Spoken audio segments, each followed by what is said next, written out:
d'accord? C'est magnifique.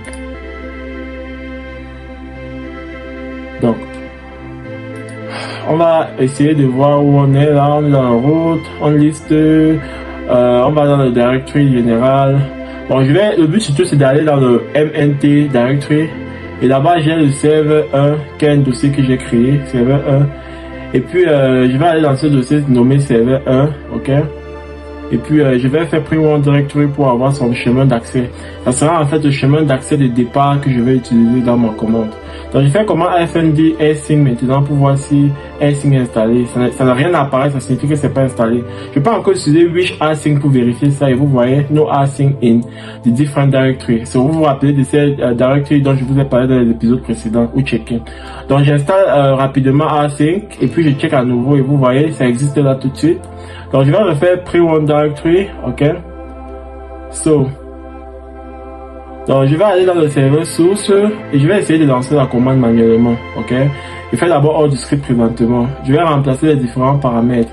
Le premier, c'est path to use source, c'est-à-dire le chemin d'accès de la source. Et c'est ça que j'ai en haut ici, là. Je vais copier ça et coller simplement. Après, vous avez user qui est l'utilisateur du backup.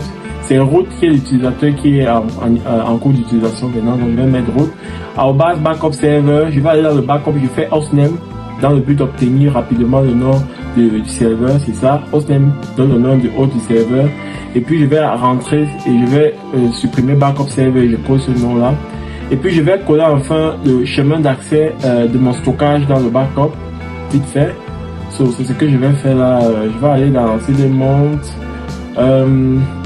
Je souhaite mettre ça également dans le directoire MNT ici. So, c'est pourquoi je vais d'abord changer MB serveur 1 par backup serveur 1. Ok, et puis voilà. C'est ça que je vais copier. Et puis je vais coller ici à path to destination. C'est-à-dire le chemin d'accès de la destination. Je vais valider à yes. Are you sure you want to continue? Yes. Et puis je vais donner le mot de passe de mon serveur. Vite fait. Et puis le tour est joué. So, là maintenant, ce que je vais faire, vous voyez, tout à ça est 0, speed up is 0. Je vais aller dans mon backup, je vais checker un peu, ok? Je vais checker un peu comment les trucs se présentent vite fait là-dedans. Il n'y a rien qui apparaît là tout de suite, ok? Dans mon backup, rien n'apparaît. Donc, je vais revenir là, et puis je vais créer quelques fichiers dans mon serveur 1, qui est le serveur que je souhaite backup.